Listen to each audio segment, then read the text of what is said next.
আমি তখন নতুন একটা ব্যাচে পড়ানো শুরু করেছি। ক্লাসের ছাত্রদের মধ্যে রিয়ান ছিল একটু অন্যরকম, চুপচাপ কিন্তু চোখে এক ধরনের প্রশ্নবোধক গভীরতা। প্রথম কয়েকদিন আমি সেটাকে মনোযোগ বলে ভেবেছিলাম।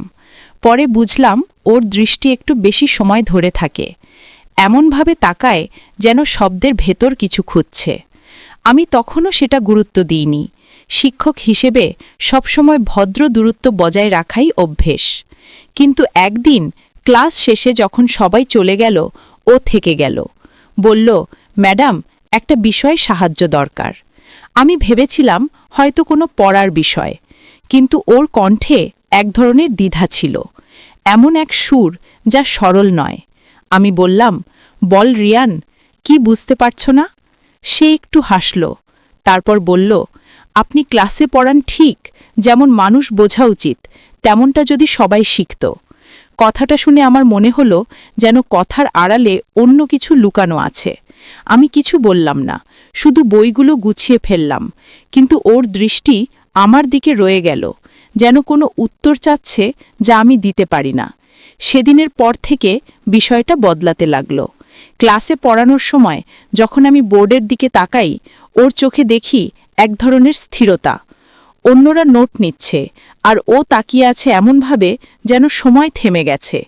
কয়েকবার আমি সরাসরি চোখে চোখ পড়া এড়াতে চেয়েছি, কিন্তু যতই এড়াতে যাই ততই মনে হয় ওর দৃষ্টি আমার চারপাশ ঘিরে রাখছে।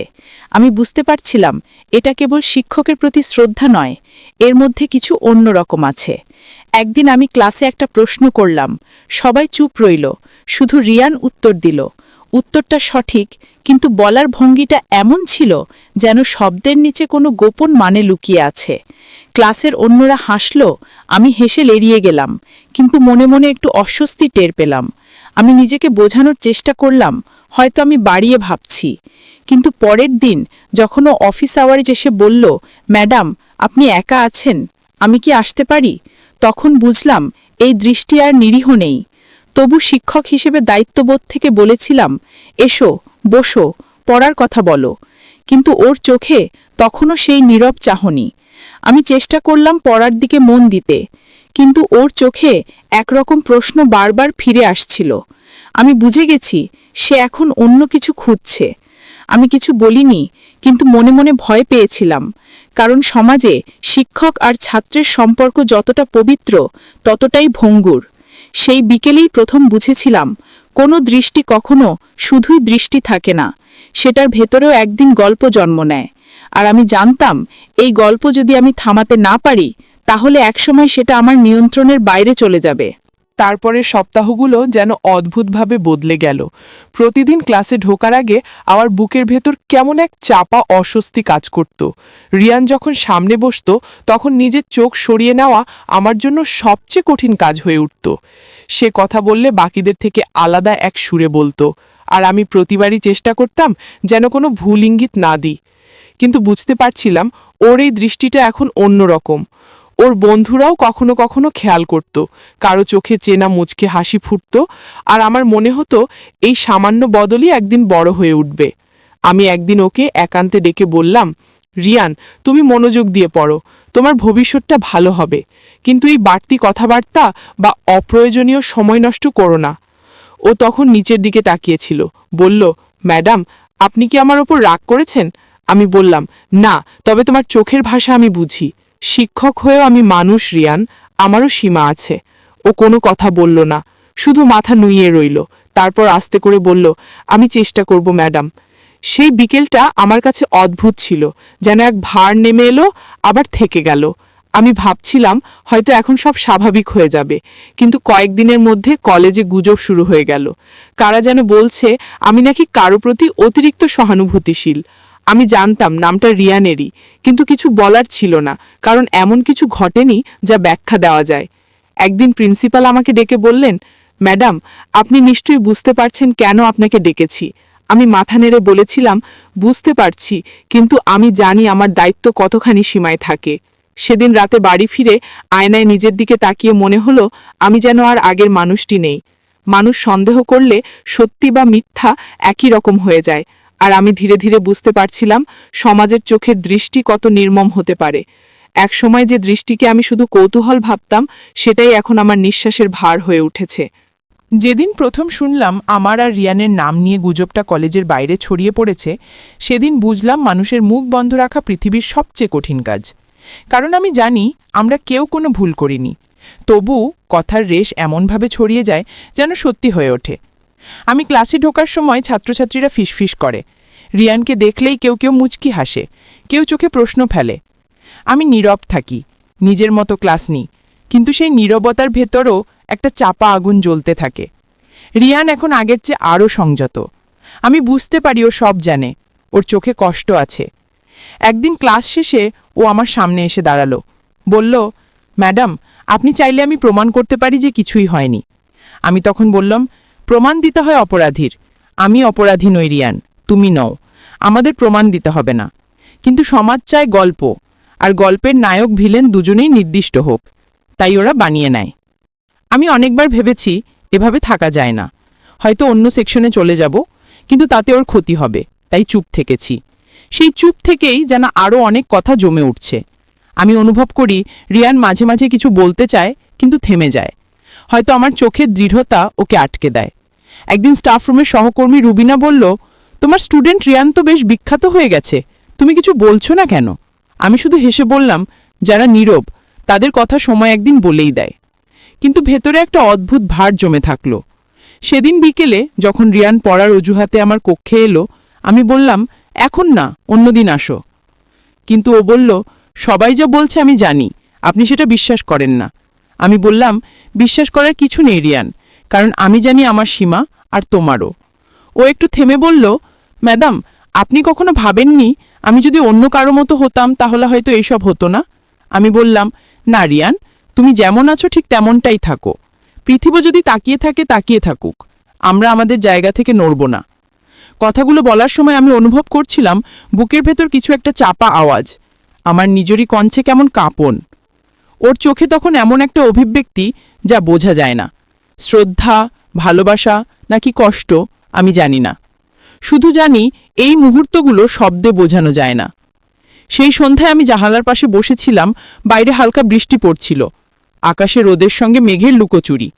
রিয়ান চলে গেছে, তবু ঘরে তার উপস্থিতি রয়ে গেছে, বাতাসে ওর কণ্ঠের প্রতিধ্বনি। মনে হচ্ছিল এই সমাজ আমাদের গল্পটাকে যেভাবেই বলুক, আমার নিজের ভেতরে গল্প আমি জানি। আমি জানি আমি শিক্ষক, আমি মানুষ, আমি ভুল করিনি, কিন্তু অনুভব করেছি অনুভব করা হয়তো কোনো অপরাধ নয়।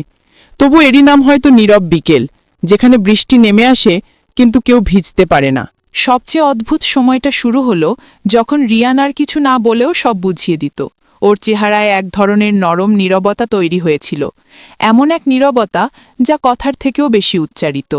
আমি ক্লাসে ঢুকলেই ওর চোখে যে মৃদু আলোটা জ্বলে উঠত, সেটাকে আমি বোঝার চেষ্টা করতাম। কখনো কখনো পড়াতে পড়াতে মনে হতো ওর মন অন্য কোথাও। ও তাকিয়ে আছে, কিন্তু কোনো দৃষ্টি চঞ্চল নয়, বরং শান্ত, শ্রদ্ধায় ভরা, যেন কেউ তার নিজের জীবনকে নতুনভাবে গড়তে চায়। আমি বুঝতাম ওর এই ভালোবাসা কোনো চাওয়া নয়, বরং এক ধরনের কৃতজ্ঞতা। হয়তো যেভাবে আমি ওর ভেতরের আলোটা জাগিয়ে তুলেছি, সেই আলোর প্রতিফলনই ওর চোখে জমে আছে। তবু সমাজ ভালোবাসা মানেই চাওয়া বোঝে, তাই আমি চুপ থাকতাম, কারণ আমি জানি নীরবতা অনেক সময় সবচেয়ে বড় উত্তর। একদিন রিয়ান ক্লাস শেষে আমার কাছে এসে বলল, ম্যাডাম, আমি কখনো কোনো সীমা ভাঙতে চাইনি, কিন্তু আপনার কাছ থেকে আমি শুধু জ্ঞান পাইনি, আমি মানুষ হতে শিখেছি। আমি ওর দিকে তাকিয়েছিলাম, কোনো কথা খুঁজে পাইনি, শুধু বলেছিলাম, রিয়ান, তোমার এই উপলব্ধিটাই তোমাকে আলাদা করে তোলে। ও হাসল, বলল, আপনি আমার জীবনের সবচেয়ে গুরুত্বপূর্ণ মানুষ। আমি বললাম, শিক্ষক হওয়ার অর্থই তো কারো জীবনে গুরুত্বপূর্ণ হওয়া, কিন্তু মনে রেখো, গুরুত্বপূর্ণ হওয়া মানে কাছে আসা নয়। ও মাথা নেড়ে চলে গেল, আর আমি অনেকক্ষণ বসেছিলাম টেবিলের ওপরে খোলা বইয়ের দিকে তাকিয়ে, যেন পৃষ্ঠাগুলোর মাঝেই লুকিয়ে আছে কোনো অদৃশ্য গল্পের শব্দ। পরে শুনলাম রিয়ান এখন কলেজের অনুষ্ঠানে বক্তৃতা দেয়, সবাই ওর প্রশংসা করে, আর আমি দূর থেকে শুনি ওর নাম। প্রতিবার সেই নাম শোনার সঙ্গে সঙ্গে বুকের ভেতর কেমন উষ্ণ কিছু দোলা দেয়। তবু আমি বুঝি আমার অবস্থান কেমন হওয়া উচিত।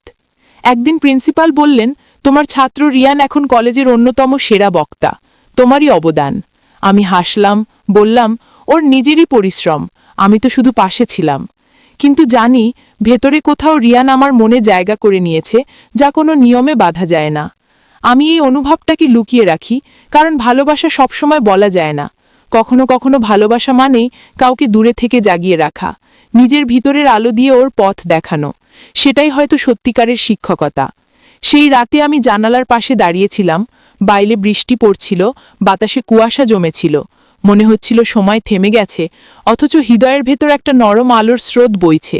আমি জানি রিয়ান হয়তো এখন পড়ছে, হয়তো ভাবছে আমি খেয়াল করি না। কিন্তু আমি জানি কিছু সম্পর্ক শব্দের বাইরে থেকেও টিকে থাকে, ঠিক যেমন এই বিকেলগুলো প্রতিদিন আসে যায়, তবু কোথাও এক জায়গায় অমর হয়ে থাকে, নীরবে। রিয়ান এখন সবার প্রিয় ছাত্র। তার নাম কলেজ ম্যাগাজিনে, অনুষ্ঠানে, পুরস্কার তালিকায়।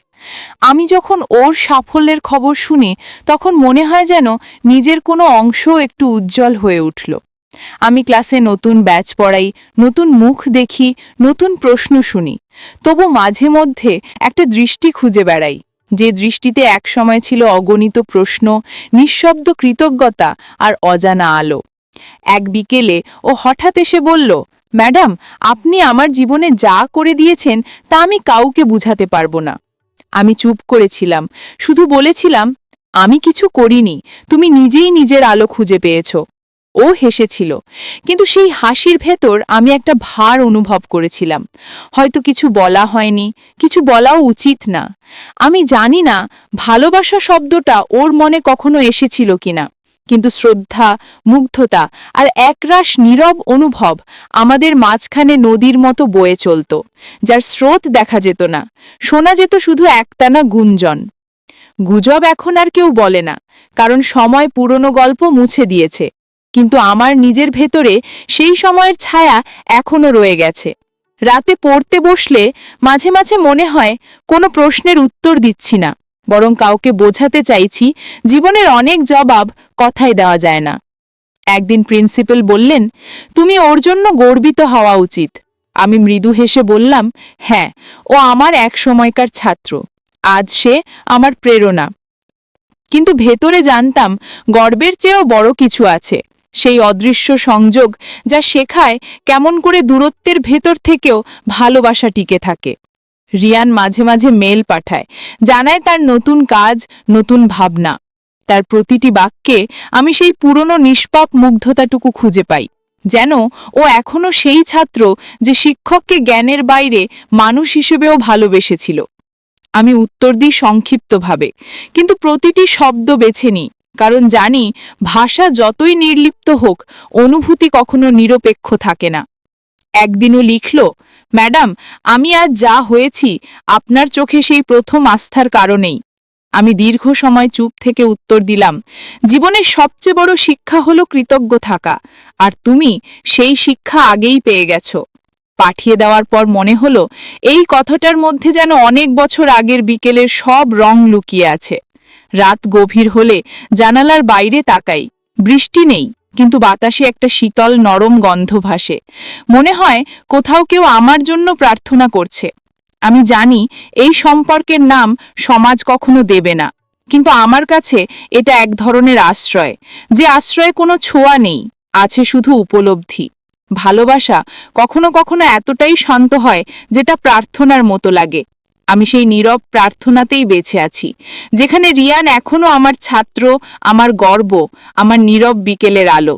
বছর কেটে গেছে, কলেজের গেট এখনো একই আছে, শুধু গাছগুলো আরো বড় হয়েছে, বাতাসে পুরনো দিনের গন্ধ মিশে থাকে। আমি এখন অন্য সেকশনের হেড, পড়াই নতুন ব্যাচ, নতুন মুখ। মাঝে মাঝে পুরনো ক্লাসরুমের সামনে দিয়ে যেতে যেতে থেমে যাই। ঠিক তখনই মনে হয় সেই বেঞ্চে হয়তো এখনো কোনো অদৃশ্য দৃষ্টি বসে আছে, যেটা একসময় ছিল আমার দিকে। একদিন প্রশাসনিক সভা শেষে বেরিয়ে দেখলাম একদল প্রাক্তন ছাত্র এসেছে অনুষ্ঠানে অংশ নিতে। হঠাৎ ভিড়ের মধ্যে একটা পরিচিত কণ্ঠ শুনলাম, ম্যাডাম, আপনি চিনতে পারছেন? আমি তাকিয়ে দেখি রিয়ান সামনে দাঁড়িয়ে আছে। বদলে গেছে ও, এখন আরও পরিণত, মুখে আত্মবিশ্বাস, কিন্তু চোখে সেই পুরনো কোমলতা। ও এগিয়ে এসে বলল, আপনি আগের মতোই আছেন। আমি হেসে বললাম, সময় শুধু বছর বাড়ায়, মুখের আলো কমায় না। ও একটু চুপ থেকে বলল, আপনি জানেন, আমি যখনই কোনো বড় সিদ্ধান্ত নিই, মনে মনে আপনার কথা ভেবেনি, মনে হয় আপনি ঠিক পেছনে আছেন। আমি চোখ নামিয়ে বললাম, আমি তো সবসময়ই আছি রিয়ান, যতক্ষণ তুমি সত্যির পথে আছো ততক্ষণ আমার আশীর্বাদ তোমার সঙ্গে। ও হাসল, কিন্তু সেই হাসির ভেতর আমি এক ফোঁটা আর্দ্রতা দেখলাম, যেন সময়ের অনেক না বলা কথার ভার আজ একটু মুক্তি পেল। তারপরও বলল, ম্যাডাম, মানুষ বলে সম্পর্ক হয় সময়ের মধ্যে। আমি বিশ্বাস করি কিছু সম্পর্ক সময়ের বাইরেও টিকে থাকে। আমি কোনো উত্তর দিলাম না, শুধু তাকিয়ে রইলাম ওর চোখের ভেতর সেই অচেনা আলোর দিকে, যেটা একসময় আমাকেই প্রতিফলিত করত। আশ্চর্য, এই সম্পর্ককে শব্দে বেঁধে বলা যায় না, না ভালোবাসা, না কৃতজ্ঞতা, না কোনো সংজ্ঞা। এটা এক ধরনের প্রার্থনা। আমি জানি ওর জীবনে এখন অন্য অধ্যায় শুরু হবে, কিন্তু আমার জীবনের প্রতিটি বিকেলে এই ছায়াটুকু থেকে যাবে। ও বলল, আমি যাচ্ছি ম্যাডাম, কিন্তু যদি কখনো মনে হয় আমি দূরে চলে গেছি, জানবেন আপনি আছেন আমার প্রতিটি সিদ্ধান্তের ভেতরে। আমি হেসে বললাম, দূরে যাওনি রিয়ান, মানুষ দূরে যায় না যদি সে মনে থাকে। ও কিছু বলতে চাইল, কিন্তু থেমে গেল। আমরা দুজনেই নীরব থাকলাম। তারপর এক মুহূর্তে সময় থেমে গেল, বাতাসে যেন বৃষ্টি আসার গন্ধ। আমি জানি এই দেখা হয়তো শেষ দেখা, কিন্তু বিদায় নয়, কারণ কিছু সম্পর্কের বিদায় হয় না, শুধু তাদের ভাষা পাল্টে যায়। ও চলে গেল। আমি অনেকক্ষণ তাকিয়ে রইলাম তার পেছনে। হালকা বাতাসে ওর গলার আওয়াজটা মিশে গেল সেই পুরনো বিকেলের মতো। তখন মনে হলো, এই নীরব বিকেলগুলোই হয়তো আমার জীবনের সবচেয়ে সত্যি সময়, যেখানে কোনো দাবি নেই, শুধু একটুখানি আলো, একটা শ্রদ্ধা আর এক নরম অনুভব যা শব্দে বলা যায় না। আমি জানি রিয়ান আমার গল্পের এক অধ্যায় নয়, বরং পুরো বইটা নিঃশব্দ প্রার্থনা। আজও যখন বিকেল নামে, জানালার কাঁচে আলোর রেখা এসে পড়ে, মনে হয় হয়তো কোনো দূরের জায়গা থেকে কেউ বলছে, ম্যাডাম, আপনি ছিলেন বলেই আমি মানুষ হতে পেরেছি। তখন আমার চোখে জল আসে, কিন্তু ঠোঁটে একটা শান্ত হাসি ফুটে ওঠে, আর আমি নীরবে বলি, ধন্যবাদ রিয়ান, তুমি প্রমাণ করেছ নীরব ভালোবাসাই সবচেয়ে পবিত্র ভালোবাসা।